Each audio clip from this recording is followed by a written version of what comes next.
Hey guys, what's up? How ya doing? I'm here to talk to you guys about the new episode of Dragon Quest The Adventure of Dai, or you could call it Dragon Quest Dai no Daibouken, Boken, which is on episode 54. Now, this episode right here was actually pretty cool. I'm looking forward to the next episode, and I got a feeling it's gonna... I don't know. Who knows? But if anything else, let's just get this started, okay? We have to it that after the opening, which I always enjoy listening to its song along with this, like, a full version of the opening... we have to it after the opening, of course, like, Baran and Dai seems to be at a disadvantage when facing Hadler, you know? Because they very well know the black core within Hadler's body could blow up. And we have to it that Dai suggests that he could tell Hadler, but Baran telepathically tells Dai, no, you must not tell him. Because if Baran knows what's going on, he will literally detonate the bomb in Hadler's body should Hadler revolt against him, you know? That kind of thing.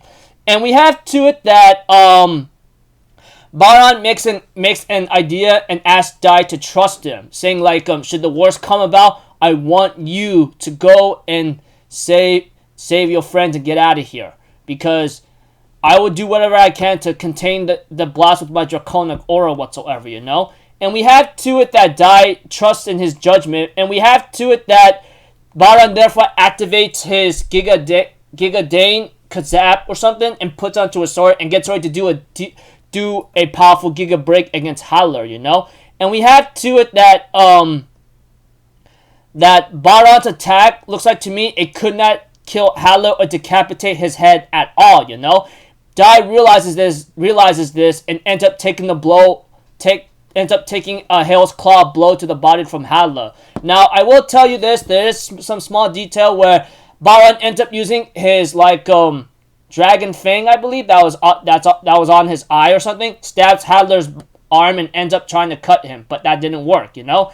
And we get to know why. We get to see to it that that after Dai or Dino, as Baran calls him, ends up seeing him getting injured, ends up tending to his wounds as best he can, you know. We have to it that Hadler's like, I don't get it. How come your attack did not freaking cut my head off, you know? And we have to it that the Grim Reaper or Reaper Vern or something shows up and explains why. And therefore the Reaper Vern tells Baran, I'll tell you why your attack didn't work, Baran. It's because when you cut me in half, I had some acid from the dark underworld ingrained into me. When you cut me in half, that was the problem. You got some acid that went on your blade, and that's the reason why it's not as effective as it should be, you know? So pretty much like the Reaper Vern, after Baran cuts him in half, you know? There was some underworld magma that was inside, or should I say underworld magma inside the Reaper Vern's body, you know? When Baran cuts him in half, the blade took some damage and apparently could not regenerate right away when taking some nasty blows. It contained a powerful acid, and that's the reason why the Demon Dragon Blade did not be as effective against Hadler as it should be, you know? So pretty much it dulled its sharp okay, without a lot of confusion, forgive me if I'm confusing you. The Reaper Vern that was sent to kill Baran cuts him in half, right? But unfortunately for Baran, with the Reaper Vern revealing to Baran, he had some strong corrosive acid in his body the moment Baran cuts him in half. And because of that acid going onto Baran's Demon Dragon Blade, it lost a lot of its sharpness or its effectiveness of cutting Hadler, you know? So that's the reason why it wouldn't work, or that's the reason why it did not really cut Hadler's head off entirely. And we have to it that that the Reaper Vern says, you may manage to evade me, I mean, but there are some consequences, and your Demon Dragon Blade does not lost its sharpness, you know? And we have to it that that the Reaper Vern's little magician decides to heal up Hadler for a bit and tells him, hey, I advise you don't showing any mercy, you know? You may want a fair fight, but his sword won't regenerate for a while. But you don't. But don't you have? Do you even have any time left or something? And we have to it that like that the little magician and the Reaper Vern knows that Hala is a bomb that Hala does not know about at all, you know? And we have to it, Hala really says, I really wish I didn't have the Reaper's help, but you know what? I'm not going to hold back either. I am short on time whatsoever, and I don't have the luxury of waiting. And we have to it that Baron tries to heal Dino or die as best he can no matter what, you know? As Baron tells Dino not to talk and let him heal him so he'll be able to so his son will be okay, you know? But Dai ends up taking on a powerful blow from freaking Hadler's spell whatsoever. But we have to it that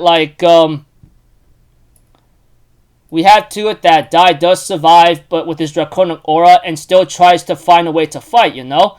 And I could see why Dai wants to continue fighting, you know? He really wants to work with Baron in order to beat Hadler, and that's the only way.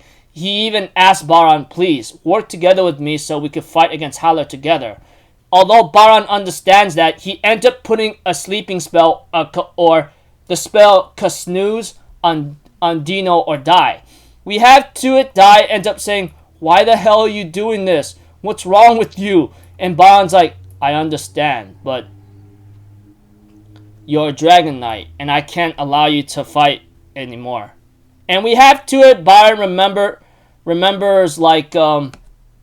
remembers his time with Dino, even though if Sola was really along, Baron ends up having reminiscences or has nostalgia when it came to him spending time with Dino and Sola, you know? And it is a very emotional moment because Baron, you know, he has regained a little bit of his humanity even though he really hates them after what they did to him, you know? Well, a certain group did that to him, you know, but I seem to get the idea. But eventually, Dai says, why does everyone do this to me? It's like freaking Avon Sensei did Kaklane to sacrifice himself against Hala. Why are you doing this? As he ends up crying in grief because he knows that his father is doing this to protect him and wants him to live, you know? And we have to it that Baron puts Dino to a wall and gets ready to fight against Hala once and for all. But not before Baron says, you know, I swore to myself that I would never use this power again. And we have to it that Baron ends up entering the Dragonoid Ultimate Battle form, or should I say Ryu Majin or something, and we have to it that Baron actually put Dino to sleep, not out of the well-being, but I did not want him to see this terrible form I was going to take, you know, and that is the Ryu Majin form, you know. He did not want Dino to see him in that form again, as he used it once and he swore never to use it again. But whatever the case may be, Baron put Dino to sleep so he does not see. Baron put Dino or Dai to sleep so Dai will not see him transform in the Dragonoid form, you know, which is the ultimate assault or powerful battle form, you know. And we have to it that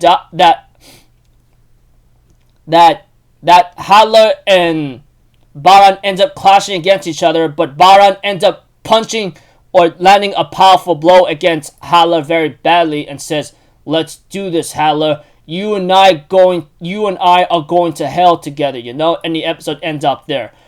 Preview next episode, I'm not going to say it because it'll just give too much away, and yeah, really looking forward to next episode, and you know.